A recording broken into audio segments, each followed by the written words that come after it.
I woke up at 7 o'clock in the morning. I had spent the whole night thinking about what Shayesta had told me. Finally, I made my decision. I said to my mother, "Mom, today I'm going with Shayesta. She says we make hand fans and sell them in the market. She will pay me too." My mother was exhausted by our difficult life. She believed me and gave me permission to go. I went to Shayesta's house and said, "Let's go. I've made my decision." She smiled happily and said, "You made the right decision. Come on, let's go."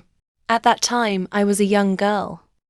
I had fair skin, blonde hair and blue eyes. But I had no idea that my beauty would lead me into the darkest days of my life.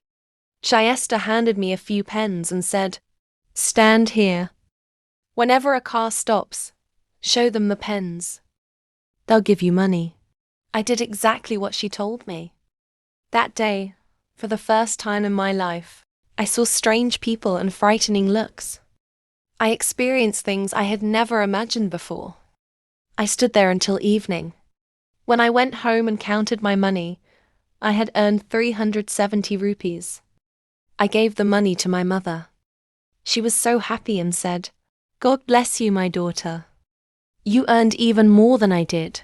My mother was a simple, uneducated woman.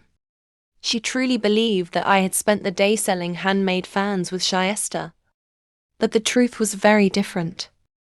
After that day, every morning at 7, I left home and returned at 6 in the evening. Every day I earned between 300 and 400 rupees. It wasn't much, but for a family that sometimes had nothing to eat, it meant everything. Every day I heard hurtful words from men and boys. Some of them stared at me in ways that made me feel uncomfortable. But I had no choice. Others wrote their phone numbers on the money they gave me. I believed I had to endure everything to help my family survive. One day, while I was standing by the roadside, a car with dark windows stopped in front of me. Two men were inside.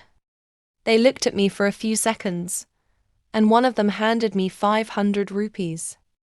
That day I earned 750 rupees in total. I was overjoyed.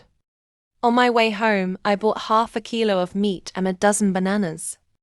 That night, my family gathered around the table and enjoyed a proper meal together. For a few precious moments, it felt as if happiness had returned to our home. The next day, the same man came back. This time, he gave me 1,000 rupees and told me to call him.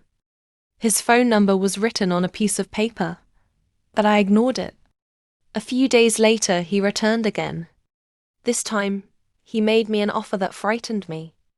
I looked at him and said, "You've mistaken me for someone else." Then I quickly walked away. A few days passed and he disappeared. But my real problems were only beginning. One night, my mother suddenly became very ill. She could hardly breathe. With the help of our neighbors, we took her to a government hospital. After examining her, the doctors said she had COVID-19 and that her condition was critical. They told us we had to buy an oxygen cylinder immediately. At that time, oxygen was in very short supply, and one oxygen cylinder cost 23,000 rupees. I didn't even have 1,000 rupees. I asked my relatives, my uncles, our neighbors, everyone I knew for help. But no one could help me.